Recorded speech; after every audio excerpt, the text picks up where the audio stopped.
Patterns and Endings. Siafang. June 8, 2020. Translated by Qingyu and edited by Kayer. A pan is a pattern and a pancake is an ending. The size of the pan determines the size of the pancake.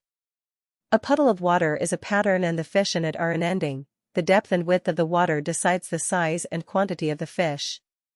Space is a pattern. If it is small, then it can only hold a grain of sand. If it is vast, then it can hold the sun, the moon, the earth, and all the stars and galaxies.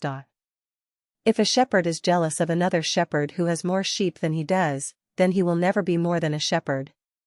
If a beggar is jealous of another beggar who begs more successfully and gets more food than he does every day, then he will never be more than a beggar. If a monkey is jealous of another monkey whose butt is redder than his own, then he will never be more than a monkey. We find that people who compare themselves to and are jealous of their peers have small patterns. They will always be what they are now because they cannot go beyond themselves. If a person is always comparing themselves with others, then they certainly cannot become a celestial, a Buddha, or a god, because their pattern is that of a human, not that of any of the other three. That is, their pot is the human pot, not the celestial or Buddha pot, so they cannot bake their bigger cakes. A dog who is idle all day except to catch mice has the pattern of a cat and can become one. A wealthy landowner who looks down on the poor has the pattern of a rich man but cannot become a gentleman. A beautiful woman who satirizes people whose appearances are not as good as hers is physically beautiful, but she has the pattern of a thorny vase and cannot become a lady.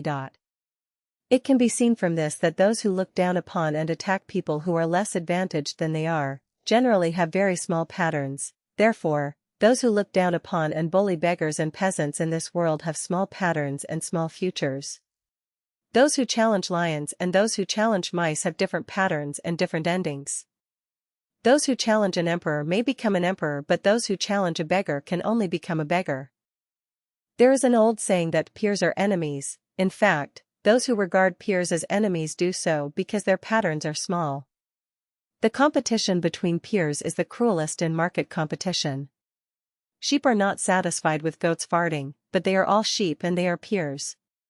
Yesterday, as I browsed videos on the web, a famous internet figure whom I respected because he had produced several hundred high-quality videos, had attacked another well-known videographer who had produced similar content. He said that the other guy was a liar, and this collapsed my respect for him in an instant because he revealed that his pattern was smaller than I had expected. Those with such small patterns cannot let others live and work in peace and cannot let the world be clear and bright. From this, I found a revelation. Those who always praise and inspire others are people with big patterns, but those who always suppress and attempt to destroy others are people with small ones.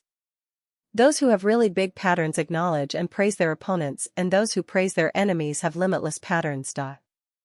We can thus infer these conclusions. Those who have bad relationships with their colleagues have small patterns, as do those who belittle others, attack their peers, bully people who are weaker than they are, contend for profit among relatives and friends, like internal strife, and those who like to show off. People with big patterns can endure humiliation on important tasks. A famous example is Lifechanyuan, who was humiliated by being forced to crawl between other men's legs. To avoid wasting time and energy by bothering with those street thugs, he chose to endure crawling between their legs. Gojian, the king of the Yu kingdom, sleeping on the brushwood and tasting the gall, sent his wife to King Wu's bed, and even tasted King Wu's feces. Pu Songling, the author of Strange Tales from a Lonely Studio, who was repeatedly frustrated but never depressed, once composed a pair of couplets: where there is a will, there is a way. After burning one's bridges, the 120 chin passes finally belong to Chu, and heaven does not fail people who exert efforts. Sleeping on the brushwood and tasting the gall, 3,000 Yu soldiers conquered the Wu kingdom. We can see that his pattern was huge. If you were walking along a road and someone hit you, what would you do? People with small patterns would immediately scold, "Are you blind?" But those with large patterns would just smile and say, "I'm sorry, please forgive me for being in your way." People with big patterns will have good endings. The bigger their pattern, the better their ending. With a small pattern, you can only march in place, or even retreat. Do you want to be a celestial being? Then do not compare yourselves to others, do not make a fuss with others, and do not compete with others.